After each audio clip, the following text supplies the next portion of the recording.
పశ్చాత్తాపం అంటారు కదా, ఈ పశ్చాత్తాపానికి ఉన్న శక్తి ఏంటి? పశ్చాత్తాపము కొన్ని లెవెల్స్లో ఉంటుందండి. కేవలం నేను తప్పు చేసేసాను, అయ్యో తప్పు చేయకుండా ఉండాల్సి ఉండే అని రోధించటం కాదు. ఇది మొట్టమొదటి అడుగు మాత్రం. ఫస్ట్ ఏంటో తెలుసా? చేసింది తప్పు అని తెలుసుకోవటం. 2, చేసిన తప్పు కోసం బాధపడటం. 3, ఇంకోసారి ఆ తప్పుని చెయ్యను అని భగవంతుడికి విన్నవించుకోవటం. 4, ఆ తప్పు చెయ్యకుండా ఉండటం. ఇది పశ్చాత్తాపాన్ని, పరిపూర్ణ పశ్చాత్తాపం. ఇలా ఉన్న భక్తుడిని కృష్ణుడు ఎప్పుడైనా క్షమిస్తాడు. కానీ మళ్ళా మనం అదే చేస్తున్నాం. ఓ దేవుడా నన్ను క్షమించేసాయి, మళ్ళీ వెనకాలకి వెళ్ళంగానే మన పనులు మనం చేస్తూ మళ్ళీ వచ్చేసి అయ్యో నా పాపాలన్నీ క్షమించేసాయి, గంగానదిలో స్నానం చేసి నా పాపాలన్నీ పోయాయి, మళ్ళీ ఫ్రెష్గా చేసుకోవచ్చు. ఇలా న్యూ అకౌంట్స్ ఓపెన్ చేయకూడదండి. ఒకసారి మన పాపం చిట్టా ఆపేసామంటే, స్వామి ఇప్పుడు నువ్వు చెప్పినాక ధర్మంగా నేను నడుచుకుంటా, ధార్మికంగా నేను వెళ్తాను. కాబట్టి పశ్చాత్తాపం 4 స్టేజెస్లలో పరిపూర్ణం అవుతుంది. మిస్టేక్ తెలుసుకోవటం, మిస్టేక్ కోసం రిపెంట్ చేయటం, ఆ మిస్టేక్ మళ్ళీ చెయ్యను అని విన్నవించుకోవటం, మిస్టేక్ చేయకుండా ఉండటం. లేకపోతే వేరే వాళ్ళలాగా మనం కూడా సండే టు సండే మిస్టేక్స్ చేసి సండే రోజు వెళ్ళి కన్ఫెషన్ అని చేస్తారనమాట. అలా ఉండకూడదు. అది మన దగ్గర పనిచేయదు.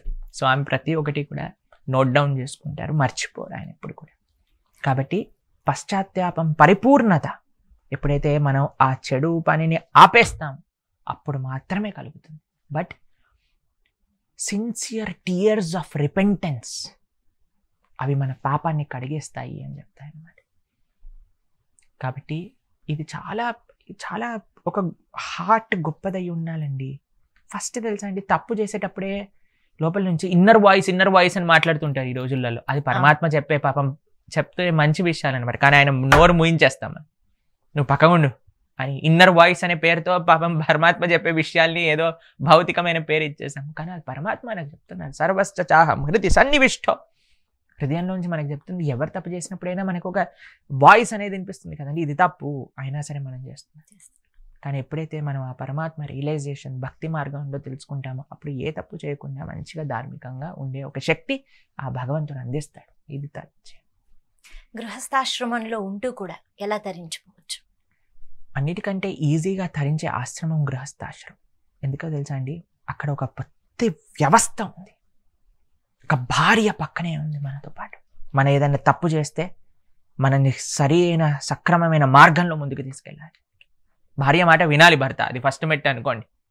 ప్లస్ భార్య కూడా భర్తకి మంచి చెప్పే విధంగా తయారవ్వాలి. కానీ ఈ రోజులలో చూస్తే అసలు జనాలు ఎలా అయిపోయారంటే, మీ తల్లిదండ్రులు ఉండకూడదు మాతోటి, న్యూక్లియర్గా మన ఒక్కలమే ఉండాలి, నువ్వు నేను చెప్పిన మాటలే వినాలి. కానీ ఇప్పుడు చూడండి, ఎవ్రీథింగ్ ఇస్ అ బ్యాలెన్స్. అలా అని తల్లిదండ్రులు బాగున్నారా, అత్తమామలు అని అంటే అత్తమామలు ఎంత, రామచంద్రుడు సీతమ్మ తల్లి యొక్క అత్తమామలు ఎంత ప్రేమగా చూసుకున్నారండి. అసలు సీతమ్మ తల్లి కైకమ్మ రాముడు అనేది కానీ సీతమ్మ తల్లిని ఏమనలేదు తెలిసినా మీకు.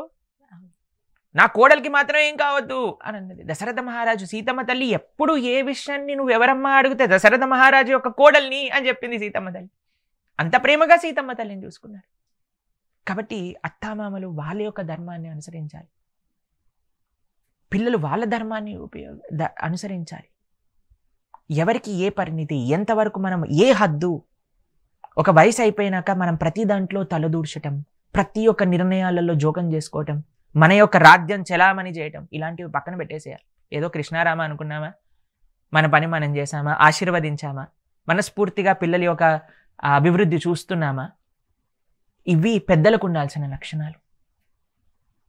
పిల్లలకి ఎవరైతే పిల్లవాడు ఉన్నాడో, ఎవరైతే కూతురు ఉందో, ఎవరైతే కోడలు ఉందో, వాళ్ళ లక్షణం, వాళ్ళకుండే బాధ్యత ఏంటి? మన తల్లిదండ్రుల్ని గౌరవంగా చూసుకుంటున్నామా, వాళ్ళకి కావాల్సిన అన్నీ కూడా మనం చేసి పెడుతున్నామా? ఇది పిల్లల బాధ్యత అండి. ఎన్ని వృద్ధాశ్రమాలు పెరుగుతున్నాయి.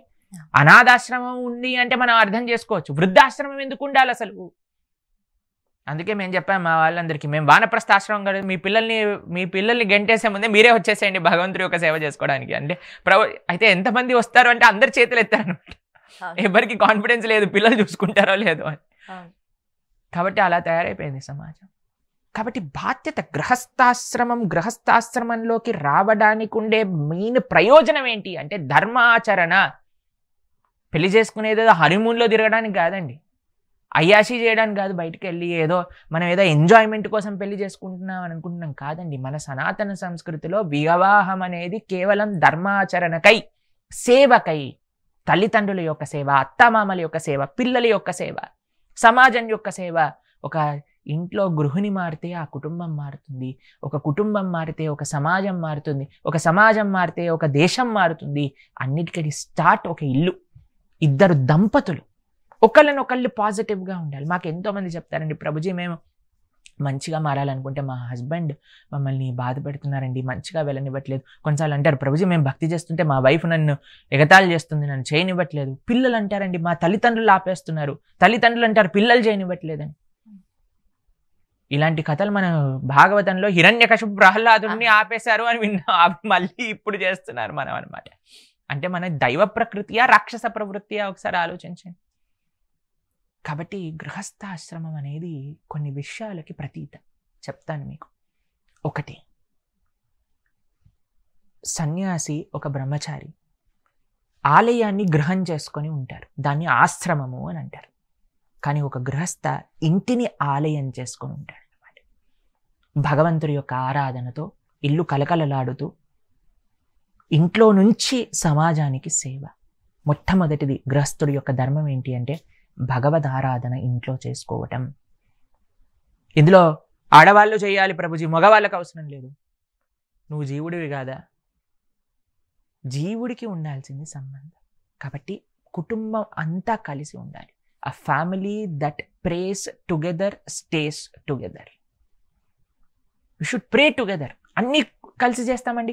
సినిమాకి కలిసి వెళ్తాం, పార్క్కి కలిసి వెళ్తాం, షికారికి కలిసి వెళ్తాం, ఆలయానికి ఆడవాళ్ళు వెళ్ళాలి, పూజ ఆడవాళ్ళు చేయాలి. కలిసి చేయండి, అప్పుడు మన జీవితంలో మార్పు చూస్తాం. ఎందుకు ఇన్ని డైవర్స్లు అయిపోతున్నాయి, ఎందుకు ఇంతమంది విడిపోతున్నారు అని అంటే ఆ togetherness. Ego centric life lead చేస్తున్నాం. అదే గాడ్ సెంట్రిక్ లైఫ్ వచ్చింది అనుకోండి, అన్ని కలుస్తుంది.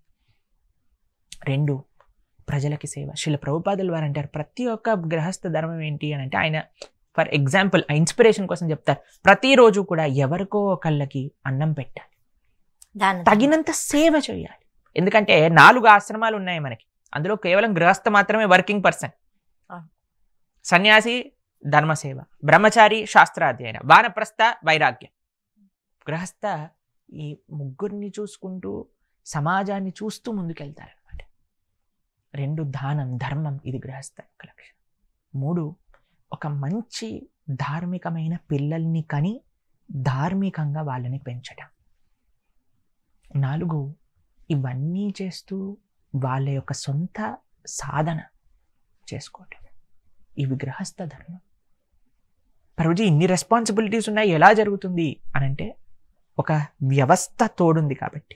భర్తకు భార్య, భార్యకు భర్త, తల్లిదండ్రులకు పిల్లలు, పిల్లలకి తల్లిదండ్రులు, ఇవన్నీ ఉన్నాయి కాబట్టి it makes everything easy. Difficult అనుకుంటే డిఫికల్ట్, ఈజీ అనుకుంటే ఈజీ. బట్ అంత గొప్ప గొప్ప భగవద్భక్తులు ఎవరి గురించి మనం విన్నా సరే వాళ్ళు గృహస్థ భక్తులే అయి ఉంటారు.